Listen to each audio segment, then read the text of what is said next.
మత్తయి సువార్త 9వ అధ్యాయం. తర్వాత ఆయన దోణ ఎక్కి సముద్రము దాటి తన పట్టణములో ప్రవేశింపగా, ఇదిగో, జనులు పక్షవాయువుతో మంచము పట్టియున్న యొకని ఆయన యొద్దకు తీసుకుని వచ్చిరి. యేసు వారి విశ్వాసము చూచి, కుమారుడా, ధైర్యముగా ఉండుము, నీ పాపములు క్షమింపబడియున్నవని పక్షవాయువు గల వానితో చెప్పెను.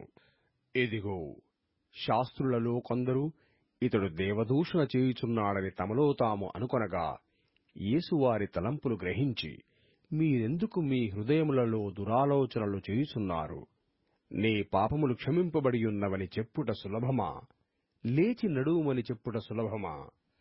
అయినను పాపములు క్షమించుటకు భూమి మీద మనుష్యకుమారునికి అధికారము కలదని మీరు తెలుసుకొనవలెనని చెప్పి, ఆయన పక్షవాయువు గల వానిని చూచి, నీవు లేచి నీ మంచమెత్తుకుని నీ ఇంటికి పొమ్మని చెప్పగా, వాడు లేచి తన ఇంటికి వెళ్ళెను. జనులు అది చూచి భయపడి, మనుష్యులకిట్టి అధికారమిచ్చిన దేవుని మహిమ పరిచిరి. యేసు అక్కడ నుండి వెళ్ళుచూ సుంకపు మెట్టునొద్ద కూర్చుండియున్న మత్తయి అను ఒక మనుష్యుని చూచి, నన్ను వెంబడించుమని అతనితో చెప్పగా, అతడు లేచి ఆయనను వెంబడించెను.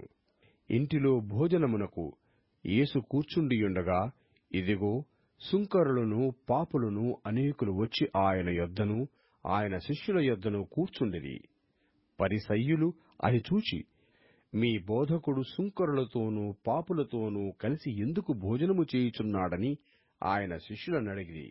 ఆయన ఆ మాట విని, రోగులకే గాని ఆరోగ్యము గలవారికి వైద్యుడక్కరలేదు గదా, అయితే నేను పాపులను పిలవవచ్చితిని గాని నీతిమంతులను పిలవరాలేదు. గనుక కనికరమునే గోరుచున్నాను గాని బలిని కోరను అను వాక్యభావమేమిటో మీరు వెళ్లి నేర్చుకొనుడని చెప్పెను.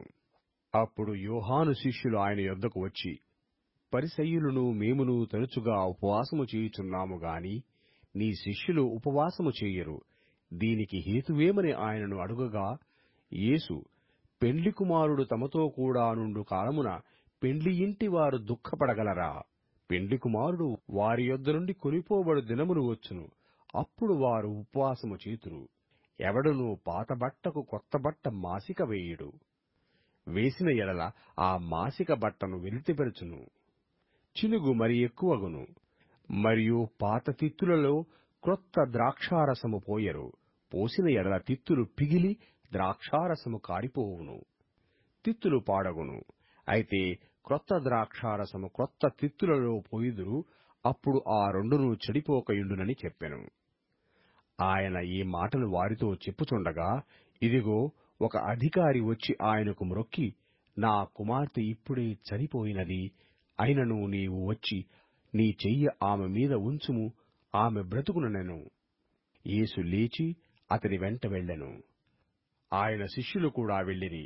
ఆ సమయమున ఇదిగో, 12 సంవత్సరముల నుండి రక్తస్రావ రోగము గల ఒక స్త్రీ, నేను ఆయన పై వస్త్రము మాత్రము ముట్టితే బాగుపడుదునని తనలో తాను అనుకుని ఆయన వెనకకు వచ్చి ఆయన వస్త్రపు చెంగు ముట్టెను. యేసు వెనకకు తిరిగి ఆమెను చూచి, కుమారీ, ధైర్యముగా ఉండుము, నీ విశ్వాసము నిన్ను బాగుపరచెనని చెప్పగా, ఆ గడియ నుండి ఆ స్త్రీ బాగుపడెను. అంతలో యేసు ఆ అధికారి ఇంటికి వచ్చి, పిల్లన గ్రోవులు వాయించు వారిని, గొల్లు చేయుచుండు జనసమూహమును చూచి, స్థలమియ్యుడి, ఈ చిన్నది నిద్రించుచున్నదే గాని చనిపోలేదని వారితో చెప్పగా, వారాయనను అపహసించిరి. జనసమూహమును పంపివేసి ఆయన లోపలికి వెళ్లి ఆమె చెయ్య పట్టుకొనగానే ఆ చిన్నది లేచెను. ఈ సమాచారము ఆ దేశమంతటను వ్యాపించెను. యేసు అక్కడ నుండి వెళ్ళుచుండగా 2 గ్రుడ్డివారు ఆయన వెంట వచ్చి, దావీదు కుమారుడా, మమ్మును కనుకరించుమని కేకలు వేసిరి. ఆయన ఇంట ప్రవేశించిన తర్వాత ఆ గ్రుడ్డివారు ఆయన యొద్దకు వచ్చిరి. యేసు, నేను ఇది చేయగలనని మీరు నమ్ముచున్నారా అని వారినడుగగా, వారు, నమ్ముచున్నాము ప్రభువా అని ఆయనతో చెప్పిరి.